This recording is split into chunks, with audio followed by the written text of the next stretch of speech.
100.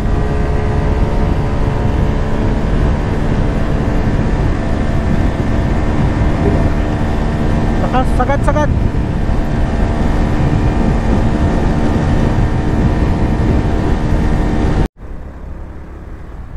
What's up mga parikoy? We are now here in Bacoor, Cavite. Itong daan na to is papuntang Imus. So ito yung kadugtong ng open canal. Ayan o, welcome to City of Imus, 3rd District of Cavite. 496,795 population, no?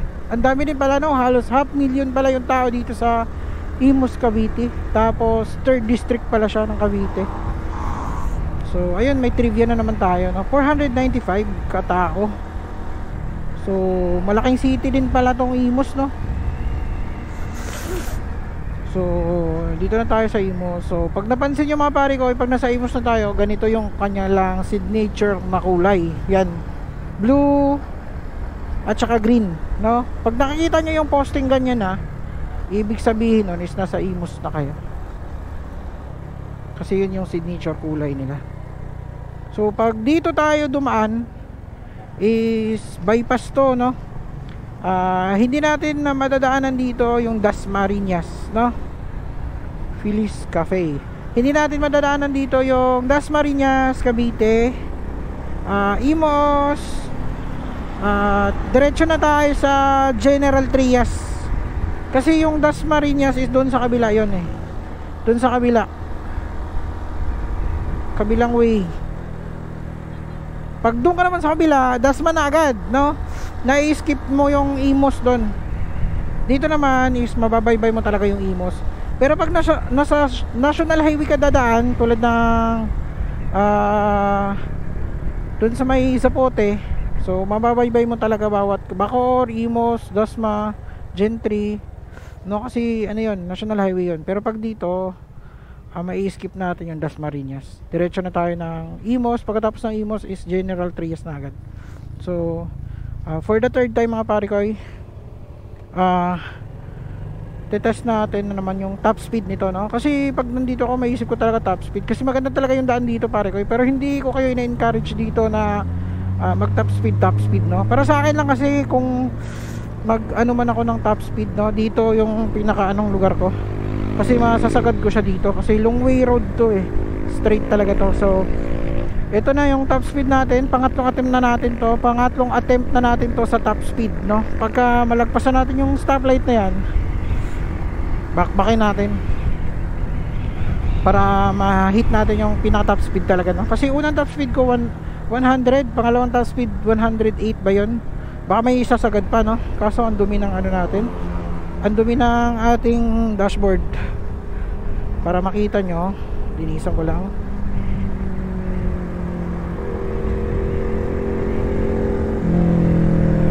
So may ano sa atin, no, mga pare ko, inaanag ko, magsisimula daw tayo sa 2, 3, 4, no? Kasi yung top speed ko is 3 tapos kwarta na agad, no? So ito na pare ko yung ano mo, suggestion mo.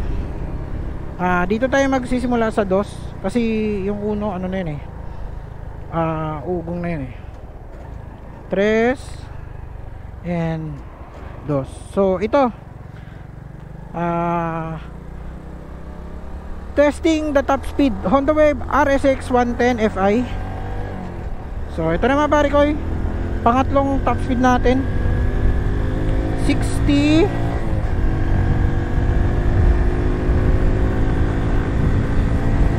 80,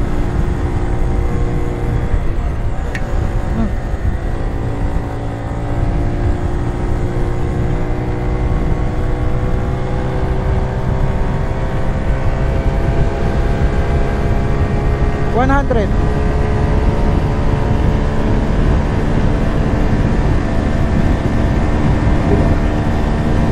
Sagad.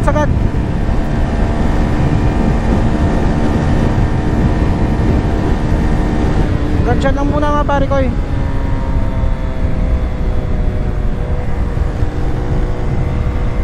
So 100. Naluha-luha na ako. Dyan lang muna. Kasi medyo delicades.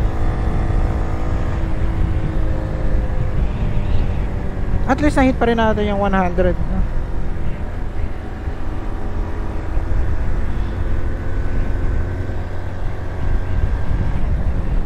So may nag-comment sa atin, no, na okay din daw ba i-full wave, no? So ang masasagot ko doon, Honda Wave RSX. Dito na kita sasagutin, pare ko. Ako personal, bala ko din talaga yung full wave to. Kasi pag nag-add tayo ng ilaw tulad ng mga LED o kaya mga accessories, mas mainam talaga na naka full wave yung motor natin, mga pare ko. Yan yung naano ko sa mekaniko natin, no? Mas maganda talaga pag naka full wave yung motor natin. Kasi pag naka ano yan, sa stator yan, kung napapansin nyo, yung ilaw ng motor pag nasa stator nakakonect, nagkukurap-kurap. Yan yung posibleng nakakasira ng mga valve natin, o kaya yung mga lahat ng mga nagko-connecta doon sa stator, no, galing yung power. Kaya yung headlight natin is mabilis mapunde dahil yun sa kanyang kurap-kurap, no, dahil sa stator galing yung kanyang power. Kaya kung napapansin mo, pag nabilis yung takbo mo, lumalakas yung ilaw mo, no? Kasi nandun yung power noon sa stator.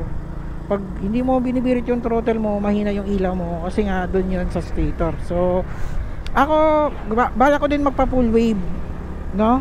Kasi magdadagdag nga ako ng auxiliary lights. So sa LTO, ang ina-allowed na pwedeng ikabit sa ating mga motor, ina-allowed naman tayo magamit ng auxiliary lights, pero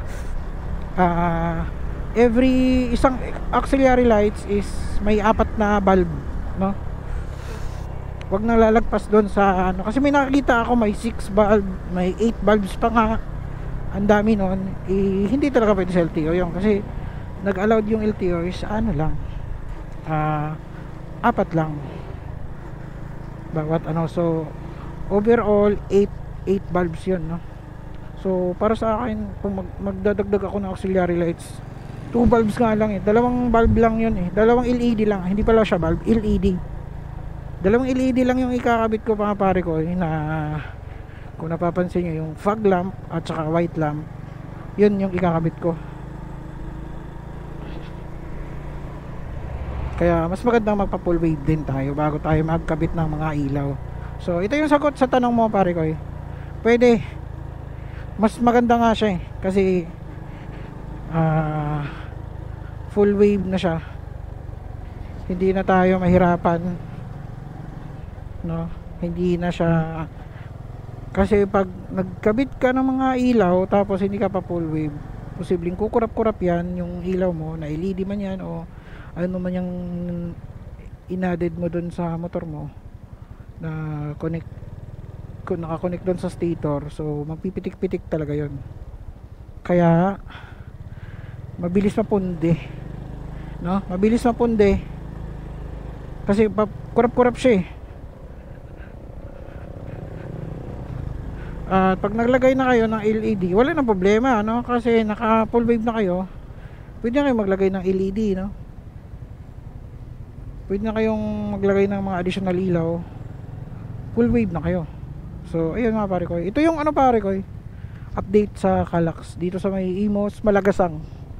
So hinukay nila ng malalim dito, no? Ito yung ano, poste. Ito yung parang pundasyon dito. So kadugtong to doon sa may General Trias hanggang sa Silang, no? Lalim. Mabilis lang talaga pag may mga makinarya, no? Ayan, oh. Lalim, parang pwedeng swimming pool,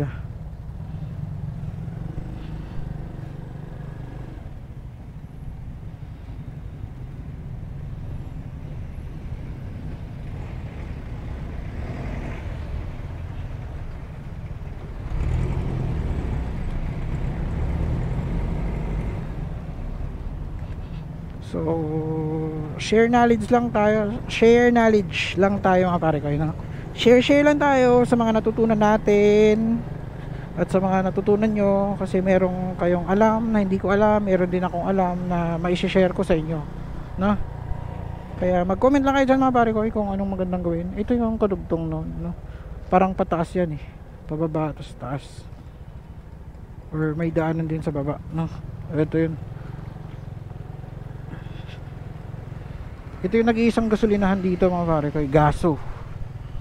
Yan ang nag-iisang gasolinahan dito.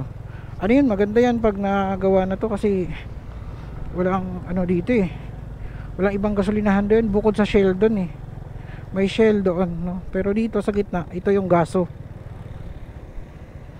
So sa bagay, pag doon sila galing, pag yung Shell, pwede pa rin, no? Magpagasolina na sila bago sila diretso. Pwede, at least may option dito, no?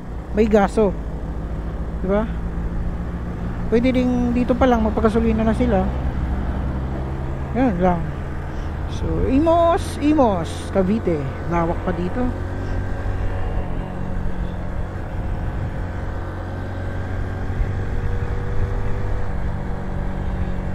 So ano pare ko, yung baterya ko sa GoPro is lumubo. Safe pa ba yun pare ko pag gamitin? Kung sino man yung mga nagpa-vlog dyan, no, gamit GoPro,